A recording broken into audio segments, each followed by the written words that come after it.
Safety के लिए, नहाने के लिए और आचमन के लिए स्वच्छ। आज प्रयागराज में जो बीओडी का लेवल है वो कम से कम 15 से 20 गंदगी दिमाग में भरी हुई है, गंदगी पूरा दिमाग में भरी हुई है कि किस प्रकार से वही इरेडिकेशन कर रहा है। और गंगा जल के अंदर पॉजिटिव बैक्टीरिया होते हैं, उसके अंदर सड़न नहीं होती है, ये विज्ञान प्रमाणित कर रहा है। अगर मनोज काका जी टिप्पणी करेंगे मैं उनका ऑडियो म्यूट कर दूंगी प्लीज।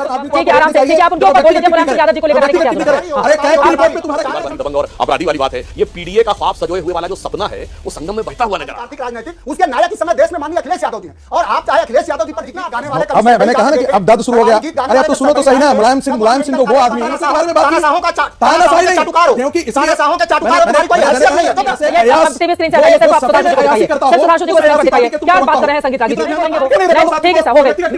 आप एक दूसरे पर व्यक्तिगत टिप्पणी कीजिए जो नहीं है हमारे बीच, हम उसको लेकर इस तरह की भाषा का इस्तेमाल क्यों कर रहे हैं? भारत के सांस्कृतिक उत्थान के रूप में देखिए, राजनीति चलती रहेगी, हजारों सालों से कुंभ चलता, हजारों साल आगे चलता रहेगा। इसमें राजनीतिक लाभ हानि के तराजू पे तौलकर भारतीय संस्कृति की इस महान परंपरा को लांछित करने का। जय श्री राम दोस्तों, कैसे आप? आई होप सारे स्वस्थ होंगे और मस्त होंगे। तो आज की डिबेट लेके आया हूं और डिबेट को शुरू करते हैं।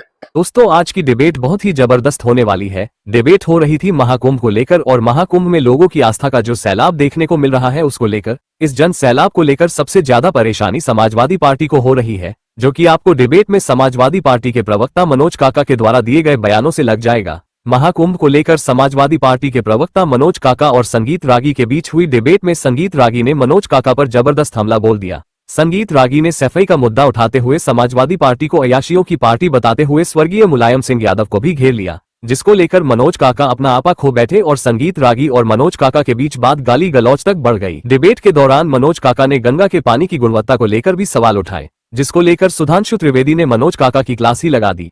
इसके अलावा सुधांशु त्रिवेदी ने मनोज काका को कुंभ पर उनके बयान को लेकर भी ऐसा धोया कि ये टूटी चोर का प्रवक्ता चारों खाने चित हो गया। ये डिबेट इसलिए भी महत्वपूर्ण है क्योंकि ये दर्शाती है कि समाजवादी पार्टी महाकुंभ को लेकर कितनी बौखलाई हुई है। पहले अखिलेश यादव ने कहा था कि कुंभ में बहुत कम लोग आ रहे हैं और सरकार लोगों का आंकड़ा बड़ा चढ़ाकर बता रही है, लेकिन अब जब कई किलोमीटर के जाम लग रहे हैं तो वे गंगा के पानी की गुणवत्ता पर ही सवाल उठा रहे हैं। तो देखते हैं इस धमाकेदार डिबेट को। डिबेट का आखिरी हिस्सा जरूर देखना, जिसमें सुधांशु त्रिवेदी ने टूटी चोर के प्रवक्ता को महाकुंभ पर दिए उसके बयानों पर घेरते हुए उसको उसकी पार्टी का इतिहास और भूगोल सारा समझा दिया और संगीत रागी ने तो पूरा इतिहास ही खंगाल कर रख दिया। तो देखते हैं इस धमाकेदार डिबेट को। चालू करो बे। तो इन्होंने बात हमने वैज्ञानिक बात पूछी और आप वंचितों का है जिसमें पत्नी भी लोकसभा में, आप पति भी लोकसभा में, लड़ाई की बात करके सारी बातों को मिटा दिया। ये ठीक नहीं, पूरा संसद में, इसके बावजूद भी शोषितों वंचितों की पार्टी। ठीक है, 2 लाइन में संगीत रागी जी पर टिप्पणी की है, ये जवाब देंगे फिर मैं सुधांशु जी आपके पास आऊंगा। ठीक है संगीत रागी जल्दी से। मुझे समाजवादी पार्टी के प्रवक्ता पर टिप्पणी नहीं करना है क्योंकि मैं उससे टिप्पणी वो कह रहे हैं आप भी हो सकता है भ्रष्टाचार में लिप्त हो, वो आपके ऊपर आरोप लगा रहे हैं। मैं इसलिए कह रहा हूं ना कि सफाई अयासों का अड्डा हुआ करता था, जिसमें अयाशियां हुआ करती थी। ये बताने की जरूरत नहीं है कि मुंबई से कौन कौन आते थे और मुलायम सिंह का वंश जो है उस अयासी में शामिल होता था, पूरा मुलायम सिंह का वंश। दरबारी गीत गाने वाले अब मैंने कहा ना कि अब दर्द शुरू हो गया। अरे अब तो सुनो तो सही ना, मुलायम सिंह तो वो आदमी मुलायम सिंह जो कहे कि बच्चों से गलतियां हो जाती है, महिलाओं के खिलाफ सेक्स करने पर जो जस्टिफाई करता है मुलायम सिंह, ऐसे दरिंदे पद्म सम्मान दिया है बीजेपी ने मुलायम सिंह यादव को। प्लीज सर प्लीज, मुझे लग रहा है इस तरह की भाषा से थोड़ा, इस तरह की भाषा नहीं बोलनी है, इस तरह की भाषा नहीं बोलनी है, रोकनी चाहिए ऐसे बेशर्म आदमी को। ठीक है, आराम से। ठीक है, आप उनके ऊपर बोल लीजिए मुलायम सिंह यादव जी को लेकर आने की क्या जरूरत है? अरे कैब की रिपोर्ट पे तुम्हारा कितना घमला था? कैब की रिपोर्ट में तुम्हारा कितना घमला के बारे में बात की? तानाशाहों का तानाशाही नहीं, चाटुकार हो, क्योंकि तानाशाहों के चाटुकार हो, तुम्हारी कोई हैसियत नहीं है। चुप रह। मैंने कहा कि ये कौन सी भाषा है? सड़क पर डिबेट थोड़ी ना हो रही है सर, टीवी स्क्रीन पर हो रही है। दोनों लोग प्लीज सर, संगीत रागी जी प्लीज टीवी स्क्रीन से हटाइए, सिर्फ आप सुधांशु जी को दिखाइए, सिर्फ सुधांशु जी को स्क्रीन पर दिखाइए। क्या बात कर रहे हैं संगीत रागी जी? मुलायम सिंह यादव जी है नहीं हमारे बीच में, उनको पद्म सम्मान देने का काम बीजेपी की ओर से किया गया है। वो कई बार मुख्यमंत्री सर हो गई बात की बात, मैं बिल्कुल सहमत नहीं हूँ, ये गलत बात है। अगर इस तरह की भाषा का अगर संगीत रागी जी आप इस्तेमाल करेंगे तो मैं बिल्कुल आपको स्क्रीन पर नहीं दिखाऊंगी। आप एक दूसरे पर टिप्पणी कीजिए ना, आप एक दूसरे पर नहीं बोलेंगे वो नहीं। ठीक है सर, हो गए।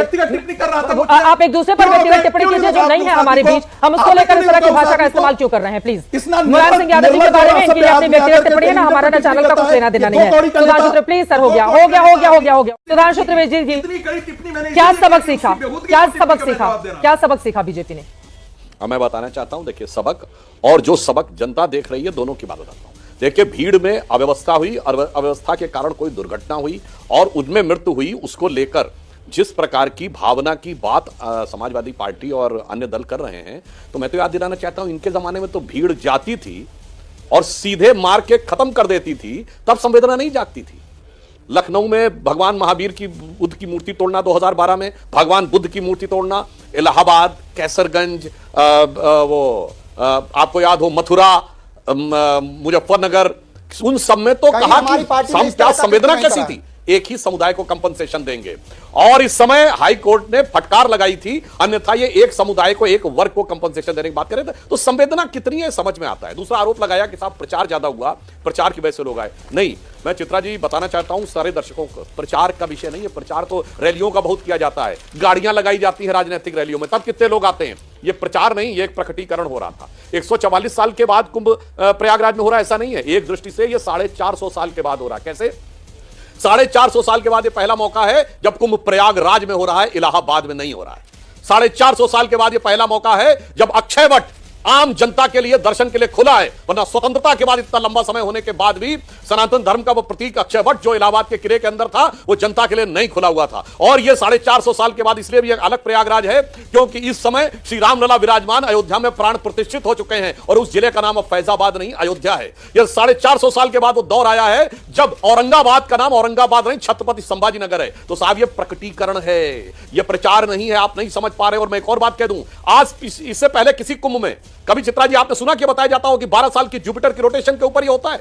अभी ऋतुराज जी बोल रहे थे हजारों साल से हो रहा, बिल्कुल हजारों साल से हो रहा है। 12 साल में बृहस्पति ग्रह की आवृत्ति के अनुसार। और जो लोग कहते थे धरती चपटी है, जो कहते थे धरती स्थिर है, जो कहते थे सूरज धरती के चारों ओर घूमता है, जो कहते थे धरती ब्रह्मांड का केंद्र है, उन लोगों के बारे में चू नहीं निकलता था। और आप देखिए जो जो वैज्ञानिक प्रगति हुई, हिंदू धर्म की श्रेष्ठता स्थापित हुई। और बचपन में हमें पढ़ाया क्या जाता था कि प्रयाग का संगम कहां है, गंगा जमुना और काल्पनिक सरस्वती पे। 80 के दशक तक जिन्होंने पढ़ा है उन्होंने यही पढ़ा होगा। और फिर क्या हुआ, नासा की सैटेलाइट की पिक्चर आई और सरस्वती नदी का ट्रैक दिख गया। अब वो ये भी, अब तो जियोलॉजिकल डाटा ने यह भी बताया कि 5000 साल पहले वो सरस्वती नदी सूखी, ठीक वही समय जब कलयुग का प्रादुर्भाव माना जाता है। अर्थात संगम में सरस्वती नदी की उपस्थिति की प्रामाणिकता विज्ञान प्रमाणित कर रहा है। 12 साल होने वाले जुपिटर के रोटेशन पर होने वाले इसको विज्ञान प्रमाणित कर रहा है। और गंगा जल के अंदर पॉजिटिव बैक्टीरिया होते हैं, उसके अंदर सड़न नहीं होती है, यह विज्ञान प्रमाणित कर रहा है। इसलिए मैं कहना चाहता हूं यह जो प्रकटीकरण हो रहा है भारत की वास्तविक जीवनी शक्ति का, उससे जो लोग भयभीत हैं वो इस ढंग के अवसरों के ऊपर, इन दुखद अवसरों के ऊपर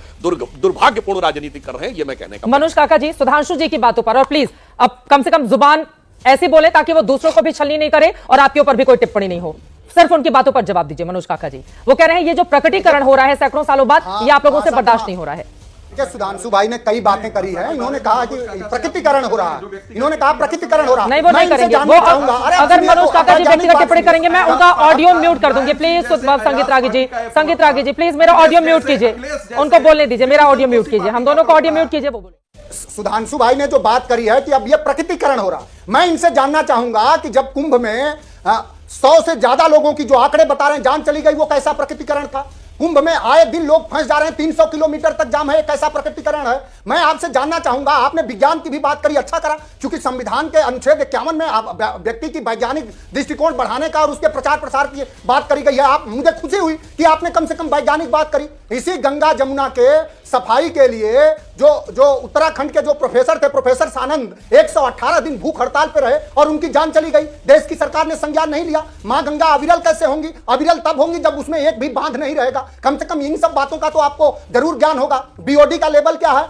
पानी में बीओडी का लेवल क्या है? पानी में बीओडी का लेवल जब 2 से कम रहता है तब वो व्यक्ति के लिए नहाने के लिए और आचमन के लिए स्वच्छ। आज प्रयागराज में जो बीओडी का लेवल है वो कम से कम 15 से 20 है। बातें बताता हूं, देखिए समस्या जानते क्या है। मात्र 2 हफ्ते 15-20 दिन पहले अखिलेश जी का बयान देखिए, वो कह रहे हैं कुंभ में कोई भीड़ नहीं आ रही है, ये आंकड़े बढ़ा चढ़ा के बता रहे हैं। अब जब सब तरफ जाम दिखने लगा, सारी चीजें दिखने लगी, तो अब अव्यवस्था की बात कर रहे हैं। तो मैं मनोज काका जी की बात पे आरोप प्रत्यारोप अपनी जगह, जो लाखों दर्शक देख रहे हैं उनसे कहना चाहता हूं, इनका कहना है कि वहां पे पानी की स्थिति बहुत खराब है, आचमन करने क्या, वो स्नान करने लायक नहीं है। यही तो आपका आरोप है ना। तो मैं आज कहना चाहता हूं, आज 50 करोड़ लोग अब तक इसमें स्नान कर चुके हैं, तो 10% लोगों को तो बीमार पड़ना चाहिए था।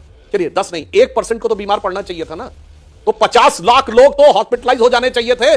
50 लाख लोग अगर इस देश में हॉस्पिटलाइज होते हाहाकार मच जाता। बस इतना तथ्य काफी, बहुत बहस करने की जरूरत नहीं होती है। जो आप लोग आकर वो क्या है कि गंदगी वहां पानी में नहीं है, गंदगी दिमाग में भरी हुई है, गंदगी पूरा दिमाग में भरी हुई है कि किस प्रकार से वही इरेडिकेशन ऑफ सनातन धर्म वाली भरी। अरे भाई सारे मंत्रिमंडल के लोग जा रहे हैं, राष्ट्रपति उपराष्ट्रपति जाके डुबकी लगाए हैं, प्रधानमंत्री मुख्यमंत्री जाके। अरे मैंने तो साफ साफ बोला ना, आप बताइए ना।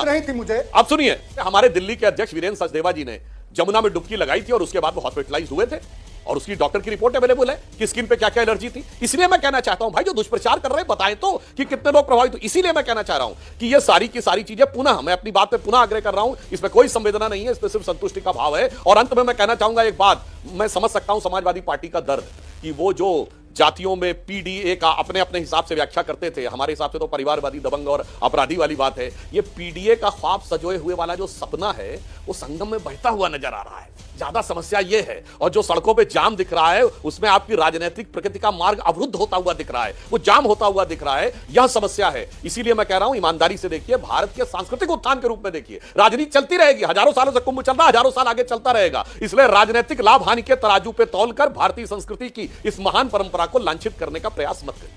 आई होप कि आपको डिबेट पसंद आएगा। डिबेट पसंद आए तो लाइक कीजिए, शेयर कीजिए और चैनल पर नहीं तो सब्सक्राइब कीजिए। मिलता हूं फिर किसी नए डिबेट के साथ, तब तक जय श्री राम।